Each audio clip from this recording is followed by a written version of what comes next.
Hello, welcome to my channel, or welcome back to my channel. I'm Mary. Tonight I'm going to do something different. Um, I usually do makeup, but tonight I'm just going to read to you guys a short story. It's a whole book. If you guys like it, I'll keep reading stories out of it. It's called True Stories of Spirit Encounters, Ghost Among Us. From Leslie Rule, and her mother is a famous writer, Anne Rule, and her mom does true crime stories. And what I'm reading right now is her daughter. So if you like ghost stories, just wait and listen as I read to you. She sat on her bed. Oh yeah, this is Seattle's. What was this one? Spirits of Seattle is what I'm reading, and it's Phantoms of the Pike Place Public Market. She sat on her bed, her face pale and her lower lip trembling. I saw her again today, she told me. Did you see her? No, I replied as I wondered what could be so frightening that it would have the 17-year-old girl shaking with fear.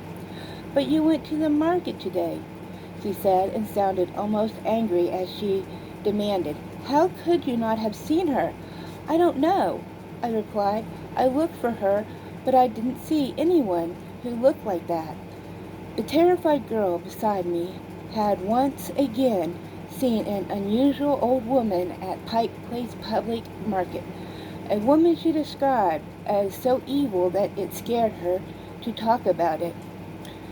It was the mid-1970s, and when we had no idea we were talking about a ghost, that the elderly woman said seen had been dead for a very long time. 20 years would pass before I put two and two together and realized that she had seen a famous Seattle spirit. I first learned that Pike Place Public Market was haunted when I began researching ghosts in 1995. I was poring over old articles at the Seattle Public Library when I stumbled across a story about ghosts at the market. When I read the description of one of the most frequent seen apparitions, I about fell off my chair. It described the old woman who had frightened Belinda, though I rarely use a case where a witness won't let me use his or her name. I am including this one here, as I played the role in it. The person I'll call Belinda is very close to me, and she has made me promise to never mention her in my writings. In fact, she is still so terrified by her experience at the market, she will not allow me to speak to her about it. Respecting her wishes, I will say only that she is a little older than I and that we saw each other daily during the 1970s. The Pike Place Public Market overlooks Puget Sound in downtown Seattle. It is housed in an enlarged structure with unseen floors and long corridors shooting off in all directions. It smells of fish, incense, and the indefinable scent of time past. The upper level is filled with farmers who peddle fish products, produce, and artists who showcase homemade wares such as leather belts, pottery, and stained glass. The Pike Place Fish Market, because young, strong men throw the fish to customers, dominates a corner street. Musicians are tucked into the globes, and their music is even present. Long ramps and wide staircase lead down to two lower levels where specialty and antique shops are permanently housed. When I was a teenager, the market was a hippie hangout, and my friends and I went there to buy things like strobe candles, beaded earrings, and black light posters. My peers wore patchouli oil and particular sharp scents are popular among young people, and the smell pervaded the market. I was, it was during this time that Belinda, our friends, and I often took the hour ride on the city bus to downtown Seattle, where we would hang out at the market or ride the ferry boats. It was during her trips along there that Belinda saw the old woman and described her as an Indian, a term that was not considered politically politically incorrect at the time. With sharp dark eyes that seemed to pierce Bella's soul, she was an extremely old, toothless woman who appeared to be a century old. Her shoulders were draped with a shabby shawl, and her appearance was also accompanied by an overwhelming, pungent odor of decay. During one encounter, she spoke to Belinda, mumbling something. "I think she's a witch," Belinda told me. It was like she was putting spells on me. I looked for the old woman every time I strolled through the market. To my frustration and Belinda's, I never saw her. Belinda could not understand it. "She's always there," she said. "How could you not see her?" I was perplexed, extremely curious about the old woman.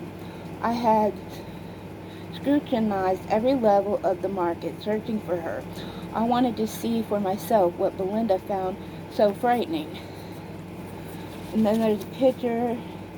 Ghosts have been spotted on all the levels of the Pike Place public market, including the lower floor where spirits swim and sometimes make mischief. And this is a picture.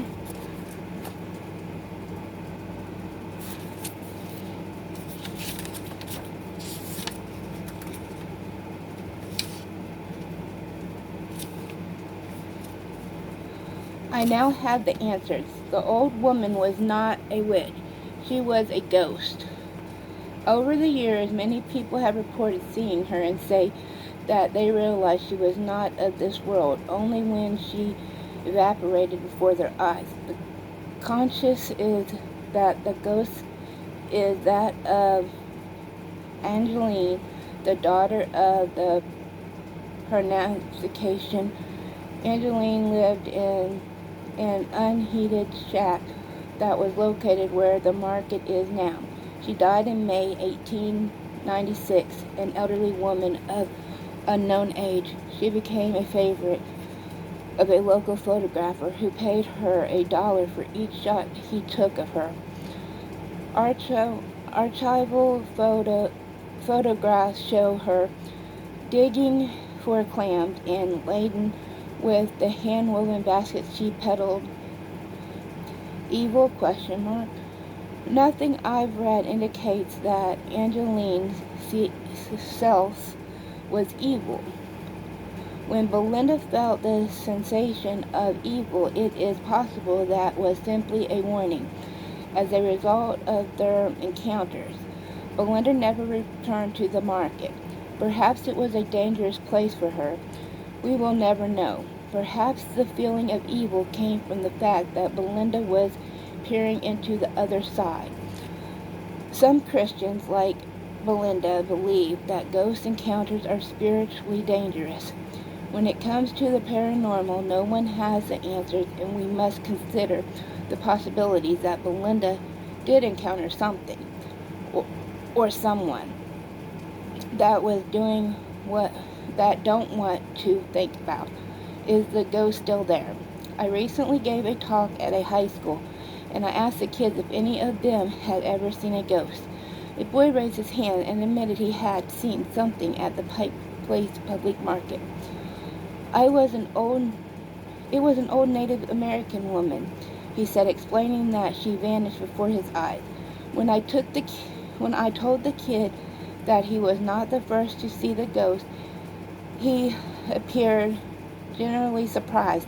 He had not heard that the Pike Place public market was haunted.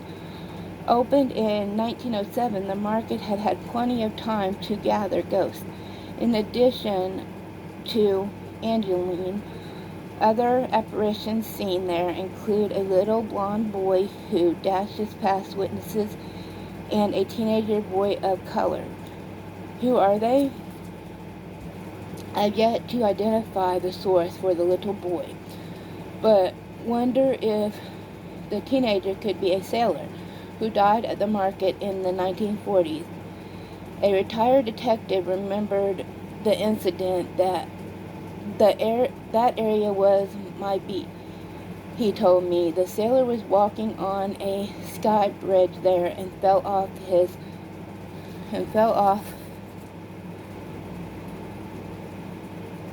bridge was fell off. Death. No one knows if the sailor's death was an accident. The sky bridge was later removed in a remodel. The same detective remembered an eccentric market security guard who was also found dead after a fall. The guard was notorious for climbing over walls and walking risky shortcuts. You never know when he would come popping over a wall. The detective remembered. Perhaps he is still patrolling the Pike Place public market, keeping the other ghosts in line. Okay, guys, that was the first story in the book Ghost Among Us by Leslie Rule. Her mother is Anne Rule, who does true crime books. I will leave both of their names in the description in case you want to check them out. If you like this, please like, subscribe, and hit the notification bell. And also, comment down below if you like this kind of video, if you want me to keep adding it into my videos besides just doing makeup. And I'll come back and read more stories to you. So have a great night, and I'll talk to you guys later. Bye!